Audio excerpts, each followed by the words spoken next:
Hi, my name is Maureen and today FM rocks in Mombasa. Bola, my name is Mark. I love listening to Today FM.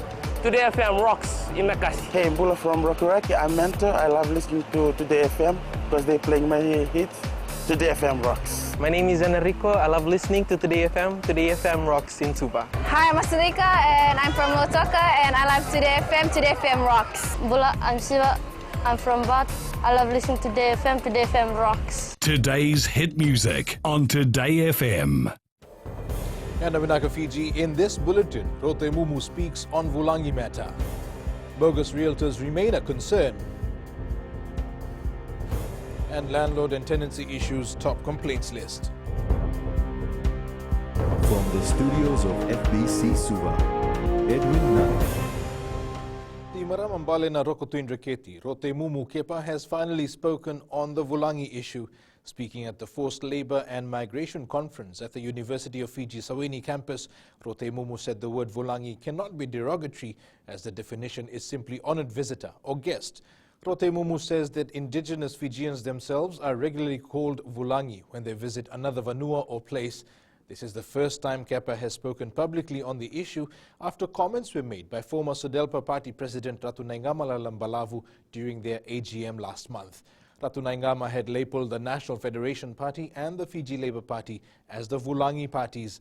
However, Rote Mumu says, for example, if she visited a village in Vanuatu, the villagers would ask as to who the Vulagi is, basically meaning who the visitor or guest is. Rote Mumu says, quote, if you call yourself a Fijian, there is no need to take offence if sometimes you are addressed as Vulagi, unquote. Meanwhile, academic Dr. Ganesh Chand, while presenting on the notion of Vulagi, believes that Girmitias and their descendants are also Vulagis.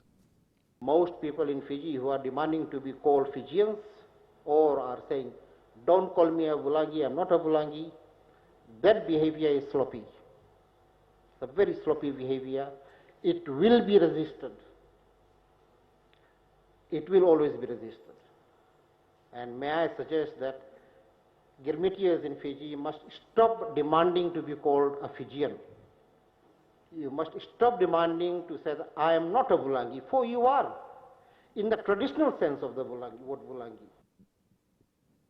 The Real Estate Licensing Board has stressed that agents need to be registered to operate legally. Concerns have been raised by the Real Estate Association that a substantial amount in tax dollars is lost at the hands of bogus agents. Board Chair Dr. Abdul Hassan says currently only 84 real estate agents are registered with them. And we have two categories. One is coming from overseas, or foreigners who come to Fiji and try and do the dealings in the real estate without having a license locally. The other is the local ones, whose license may have been expired and no longer under register of the Realby, that they are the agents and they continue with the buying and selling of property. Suva lawyer Shazran Latif and the co-accused Zoe Maharaj Moore have been granted bail by the Suva Magistrates Court. Both have been charged with 3 counts of being in possession of illicit drugs. The two were granted bail as the magistrate said they don't have previous absconding bail instances. Moore had also informed the court that the Women's Remand Centre is overcrowded. Both accused have been released on $500 surety bond and $500 cash bond. The magistrate said Latif has been charged for the 4th time and his sureties need to ensure that he does not reoffend. It's alleged that last Sunday, Latif and Moore had in their possession 7.89 grams of methamphetamine, 12.49 grams of cocaine and 2.5 grams of marijuana. The case will be recalled on September 12th for mention. The Consumer Council of Fiji received 470 complaints regarding landlord and tenancy issues in 2016-2017. Today, such issues are the highest on their list. Complaints ranged from non-refund of bond to clauses in certain agreements not allowing tenants to have visitors. Council Chief Executive Seema Shandil says rent is at their highest they've ever seen, even though many properties are in a really bad condition. Shandil says landlords often fail to maintain properties or answer tenants' complaints, adding that it can be difficult to address these issues because of the demand for rental flats. Yes, the conditions of some flats are really bad. There are issues, but at the same time, the owners are not attending to the complaints, like, when there is maintenance or repairing required, they are not attending to these complaints. The Fijians will now know their polling venues well in advance for the next general election.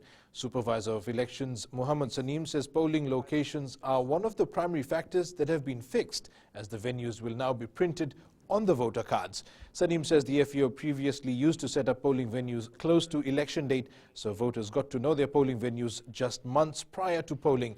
He says the 2,000 polling venues that were used in 2018 will roughly be the same in the 2022 general election.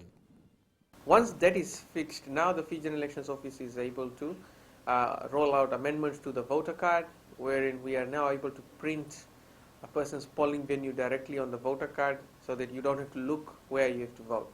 These two things will contribute significantly to the improvement in the efficiency of running the election. The Methodist Church of Fiji says the government can only remove chaplains from government schools. The clarification comes after the Education Ministry sent a notice to the Methodist Church saying that all chaplains will be removed from government-run schools by the year 2020. General Secretary Reverend Ili Vunisuwai says chaplains in Methodist schools will remain. However, they are concerned about the government boarding schools. That's what we are trying to negotiate with the ministry. If they could allow that part, that our chaplain continue on that area, considering the communities within the school and the parents. The Agriculture Ministry will help farmers establish Fiji National Provident Fund accounts. Agriculture Minister Dr. Mahendra Reddy handed out identification cards to farmers yesterday to assist them in future dealings with the government and relevant markets. The minister says they're working with stakeholders to ensure farmers have an account with the FNPF.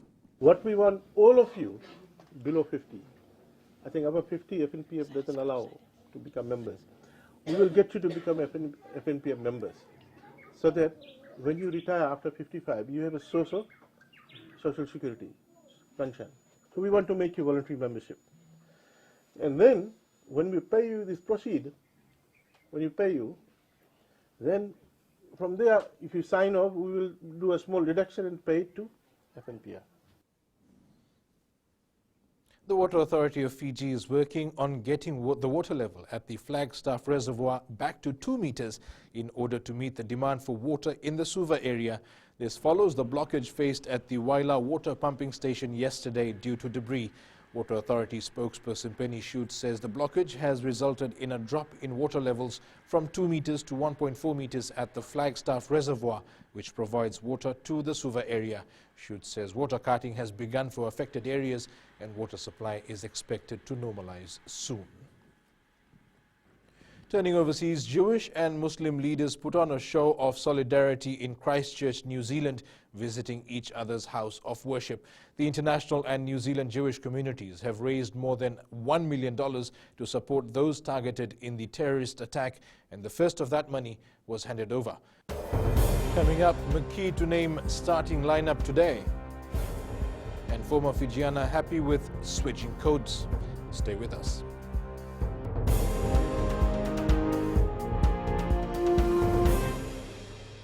Zola ngwela o veteranu ako itabua ako do talitaina na barongo na Bula FM nambando na sere Bula ang gono ilotoka do talita na Bula FM bertini nambando na sere ni Bula binaka nan regengo sa Bula FM nga ena kasi nadango sa mundo active na Bula FM nambando na sere nusuri ni Bula binaka nadango Jerry yang melambasa do barongo na Bula FM Bula FM, number 2 en seri.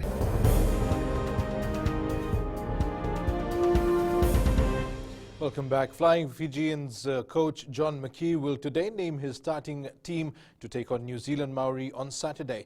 The team, which beat the Maori last Saturday, is expected to have wholesale changes from the first match. McKee is testing his combinations before selecting the team for the Pacific Nations Cup and eventually the World Cup. Well, I guess everybody knows the expectations from the people, with rugby being the #1 sport in Fiji.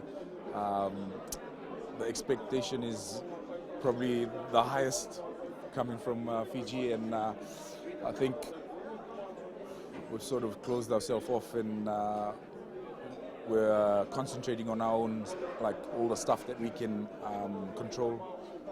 Former Andi Dakambau School middle distance champion Elenani Tinai is Team Fiji's top bet for a gold medal today in athletics at the South Pacific Games in Samoa. Tinai, along with Suva Grammar School student Fane Sauvakadolo and high jump gold medalist Chantel Lockington, are taking part in heptathlon, which is a track and field combined event made up of 7 categories. Tinai is leading the point standings after the first day of competition and is satisfied with how she has performed so far. This is the first time to run for the heptathlon in the South Pacific Games. So yeah, I was just expecting of running the good time and do some PBs. I think I'll just do my best, especially for the long jump. And 800, I expect more competition from my other teammates. Fiji women's basketball coach Laisiasa Puamua is happy with what the team has produced at the Pacific Games. The team failed to secure their title. However, Puamua says they've learnt a lot. He says the girls gave their all and the focus now shifts to securing a place in the Asia qualifiers meet. Fiji won silver after losing to American Samoa in the gold medal playoff 74-53.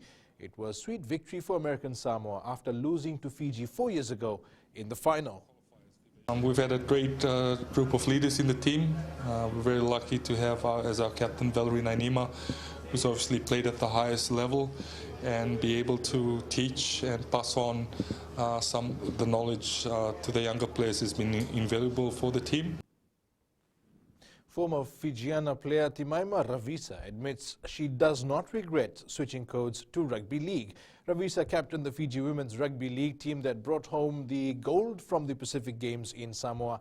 She told FBC News that she was criticized for switching codes, but the proud rugger says what was important was continuing to represent her country.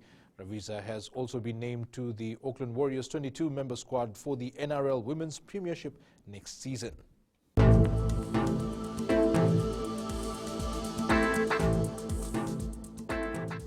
Fine apart from brief isolated showers over the eastern parts and interior of the larger islands, elsewhere mainly fine weather, cool nights.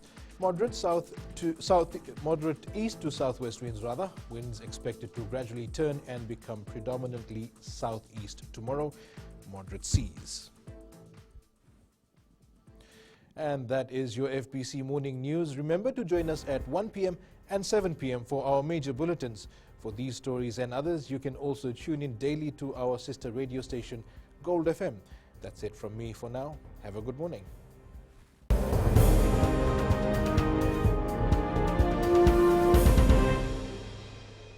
मैं तो दिल्ली में रहता हूँ और radio Fiji रोज सुनता हूँ। मेरा नाम सुकराम है, मैं नंदूरू नौसोरी में रहता हूँ। हमेशा मैं रेडियो फीजी 2 सुनता हूँ। रेकी वन नाबू, हमारा नाम है विनोद लाल फैंटम।